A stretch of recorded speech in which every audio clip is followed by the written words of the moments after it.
Hello everyone, welcome to the Records of History. So today is day 3 of History PYQ series.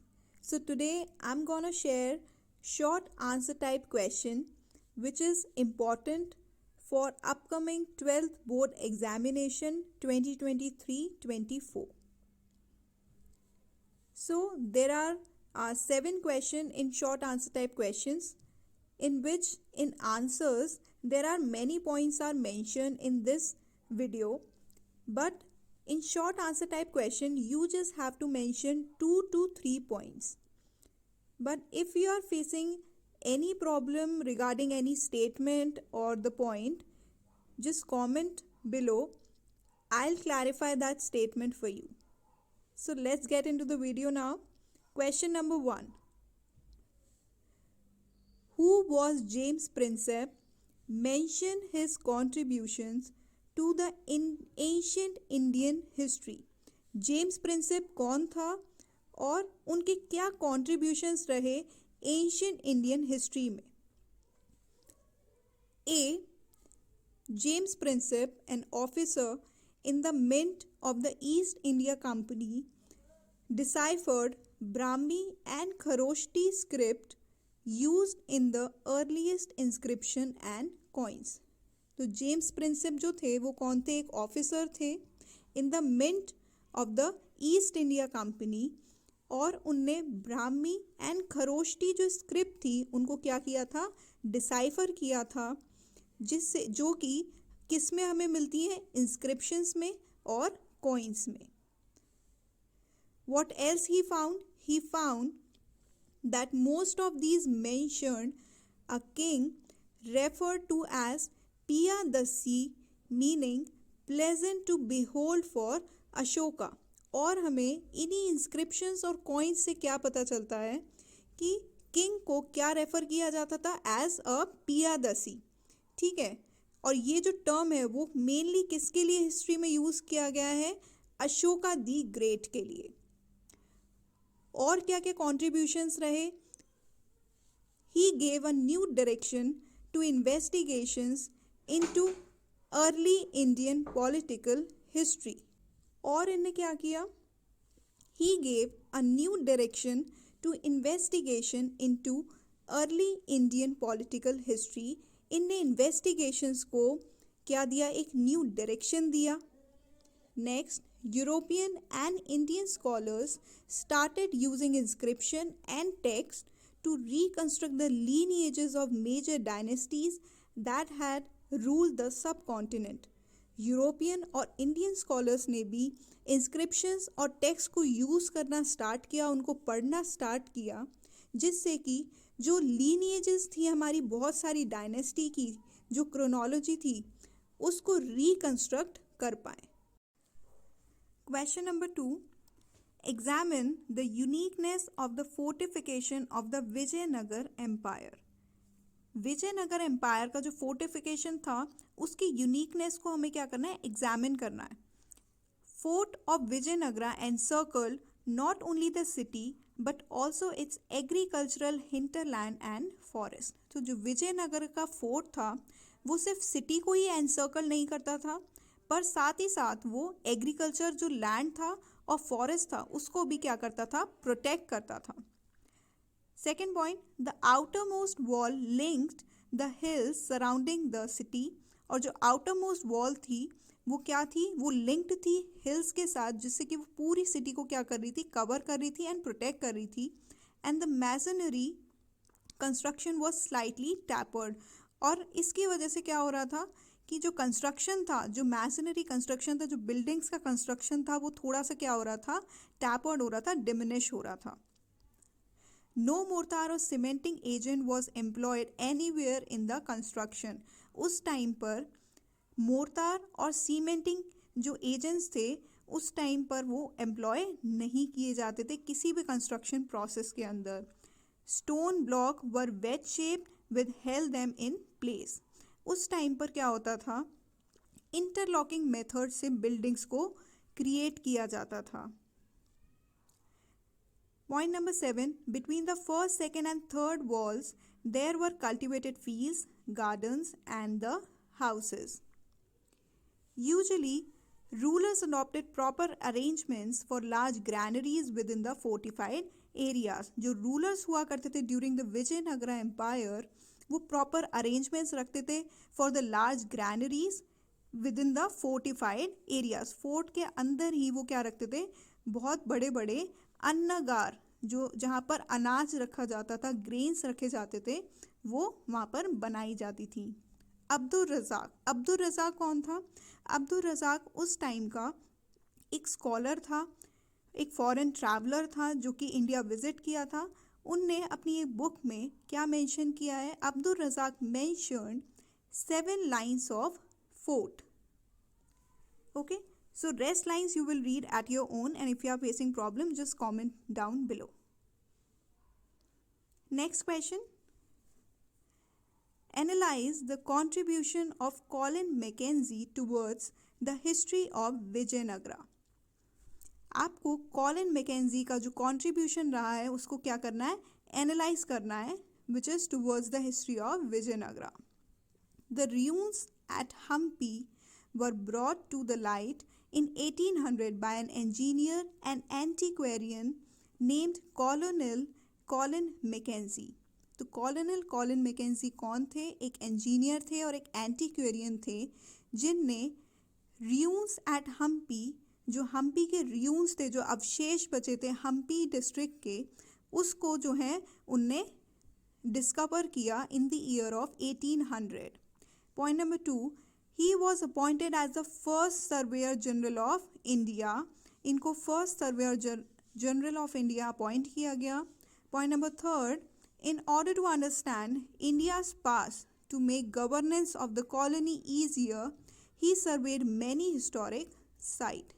और India के past को understand करने के लिए इनने काफ़ी सारी हिस्टोरिकल साइट्स को क्या किया? विजिट किया और सर्वे किया. Point number 4, he observed regional customs and traditions that would benefit the English East India Company in its administration. और इन्हें काफ़ी सारे रीजनल कस्टम्स और ट्रेडिशंस को ऑब्जर्व किया जो कि ईस्ट इंडिया कंपनी को एडमिनिस्ट्रेशन में क्या हुआ? बहुत ज़्यादा उससे बेनिफिट पहुंचा. He prepare the first survey map of the site. This is very important point. You should definitely mention this point if this question appear in your examination. ये वो थे जिनने फर्स्ट सर्वे मैप एक historical site का क्या किया था? Prepare किया था. Okay, next question. Who introduced subsidiary alliance? Describe the provisions of this alliance. Subsidiary alliance जो थी वो किसने इंट्रोड्यूस की थी और उस अलाइंस के प्रोविजंस क्या थे? A subsidiary alliance was a system introduced by Lord Wellesley in 1798. तो ये किसने इंट्रोड्यूस की थी? लॉर्ड वेलेस्ली ने इन द ईयर ऑफ 1798. प्रोविजंस क्या क्या थे? All the Indian rulers who became the ally of the East India Company had signed on this alliance had to follow terms. जो जितने भी इंडियन रूलर्स थे जो कि ईस्ट इंडिया कंपनी के एली बन चुके थे, उनको इस ट्रीटी को क्या करना था? साइन करना था और इसके जो भी टर्म्स एंड कंडीशंस थे उन्हें फॉलो करना था. According to the alliance the ally would be protected by the British. और इन रिटर्न ब्रिटिश क्या है? उन सारे इंडियन रूलर्स को क्या देगी? प्रोटेक्शन देगी. Point number 3, a British arm contingent would be station in a territory of a king who had sign on this alliance. और एक ब्रिटिश की एक आर्मी की एक टुकड़ी जो है वो क्या है? उस टेरिटरी जो किंग की टेरिटरी है जिसने साइन किया है इस अलायंस को, वहाँ पर जो ब्रिटिश हैं वो उसको भेजेंगे. The ally would have to provide the resources for maintaining this contingent. और ये जो रूलर होगा, जो उस जगह का रूलर होगा, उसको क्या करना पड़ेगा? उस पूरे कॉन्टिंजेंट को, मतलब जो एक आर्मी की टुकड़ी भेजी है ब्रिटिश ने अपनी, उसको पूरे रिसोर्सेज वगैरह प्रोवाइड भी करना किसका काम होगा? किंग का काम होगा. Point number 5, the ally could enter into agreements with other rulers and engage in warfare only with the permission of the British. Next, the ally had to keep the resident who was the representative of the governor general.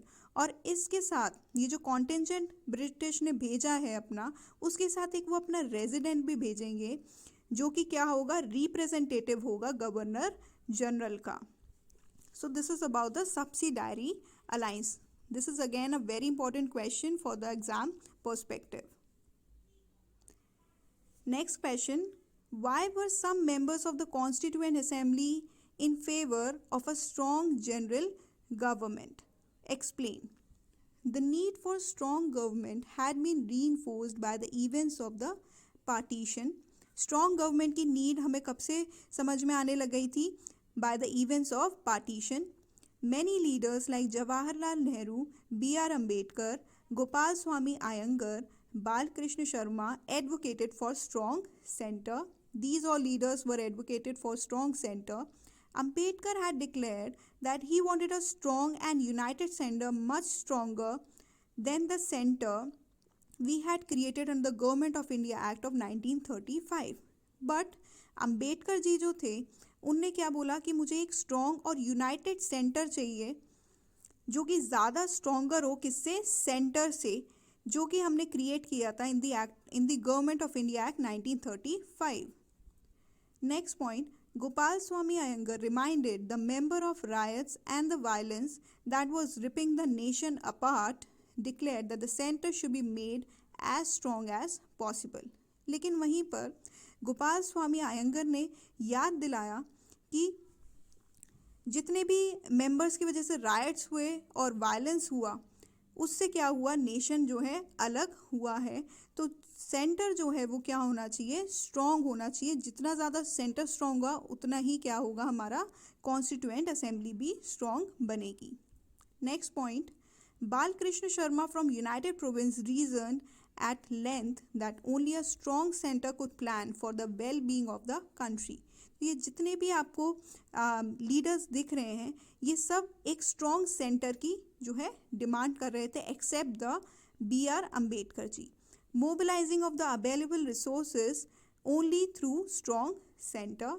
Center can do proper administration and defend the country against aggression.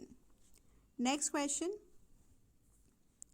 Why is objective resolution of Jawaharlal Nehru considered as a momentous resolution? Explain.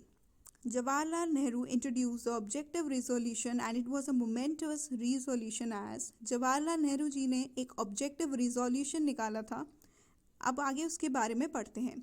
It outlined the defining ideals of the Constitution of Independent India. इस objective resolution के अंदर उनने एक ideas define किए थे जो कि एक कॉन्स्टिट्यूशन के अंदर होने चाहिए for the independent India.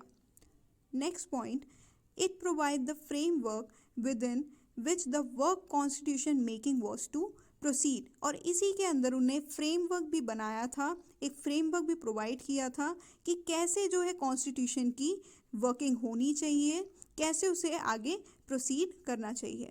It proclaimed India to be an independent sovereign republic. It guaranteed its citizens justice, equality and freedom.